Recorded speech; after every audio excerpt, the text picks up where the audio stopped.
एक बहुत सुंदर बेटी विवाह गीत सुनाने जा रही हूँ। अगर आप लोग को अच्छा लगे तो हमारे वीडियो को लाइक करें, शेयर करें और कमेंट में बताएं कि आप लोग को कैसा लगा हमारा बेटी विवाह का गीत। और नहीं है तो हमारे चैनल को सब्सक्राइब करें और बेल आइकन प्रेस करें, जिससे हमारा नोटिफिकेशन आप लोगों तक पहुँच सके। तो चलिए मैं बेटी विवाह गीत सुनाने जा रही हूँ।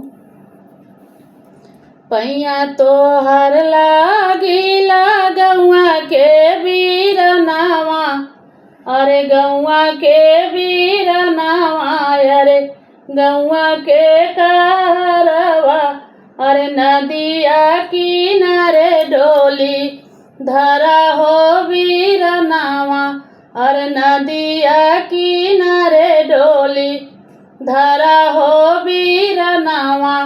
पैया तो हर लागिला गौआ के वीरनावा, अरे गौआ के वीरनावा, अरे डोली के वीरनावा, अरे नदिया किनारे डोली धरा हो वीरनावा, अरे नदिया किनारे डोली धरा हो वीरनावा।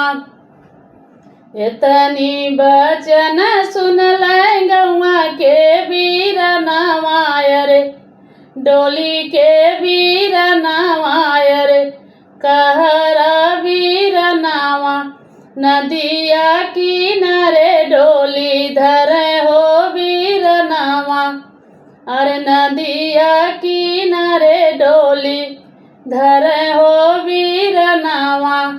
इतनी बचन सुन लें गौआ के वीरनावा, अरे डोली के वीरनावा, अरे कहरा वीरनावा, अरे नदिया किनारे डोली धरे हो वीरनावा, अरे नदिया किनारे डोली धरे हो वीरनावा। अरे माई मिलन हम जब हो वीरनावा, अरे माई मिलन हम जब हो वीरनावा। माई मोर रोत होइए, असिया पोछत होइए, असिया पोछत होइए, अरे पापा के कठिन करे जरे लालनावा। माई मोर रोत होइए, असिया पोछत होइए, अरे असिया पोछत होइए, अरे पापा के कठिन करे जरे लालनावा, अरे पापा के कठिन करे जरे लालनावा। पैया तो हर लागी गौआ के वीरनावा, अरे गौआ के वीरनावा, अरे नदिया किनारे डोली धरा हो वीरनावा, अरे नदिया किनारे डोली धरा हो वीरनावा। चाची मोर रोवत होइए, असिया पोछत होइए, असिया पोछत होइए, अरे चाचा के कठिन करे रे लालनावा, अरे चाचा के कठिन करे जरे लालनावा। चाची मोर रोवत होइए, असिया पोछत होइए, असिया पोछत होइए, अरे चाचा के कठिन करे जरे लालनावा, अरे चाचा के कठिन करे जरे लालनावा। पैया तो हर लागिला गौआ के वीरनावा, अरे गौआ के वीरनावा, अरे कहरा वीरनावा, अरे नदिया किनारे डोली धरा हो वीरनावा, अरे नदिया किनारे डोली धरा हो वीरनावा। भाभी मोर रोत होइए, असिया पोछत पोछत होई है।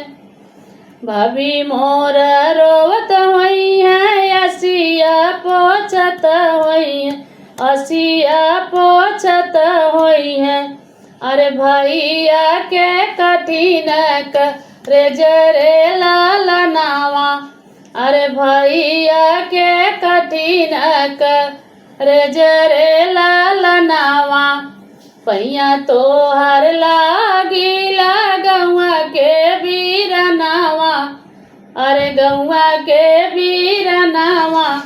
अरे नदिया किनारे डोली धरा हो बीरनावा, अरे नदिया किनारे डोली धरा हो बीरनावा। बहिना मोर रोवत होई है, असिया पोछत होई है, असिया पोछत होई है।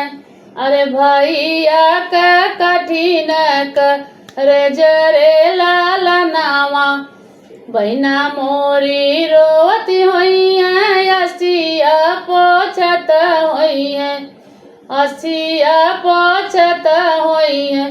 भैया का कठिन करे जरे लालनावा, अरे भैया के कठिन करे जरे लालनावा। नदिया किनारे डोली रखी कहरवा, अरे गौआ के बीरनावा, अरे कहरा बीरनावा। अरे माई मिलन हम जब रे लालनावा, अरे माई मिलन हम जब रे लालनावा, अरे माई मिलन हम जब रे लालनावा। अगर हमारा ये विवाह गीत अच्छा लगे तो कमेंट में ज़रूर बताइएगा आप लोग कि आप लोग को कैसा लगा हमारा ये बेटी विवाह का गीत। कमेंट में ज़रूर बताइएगा।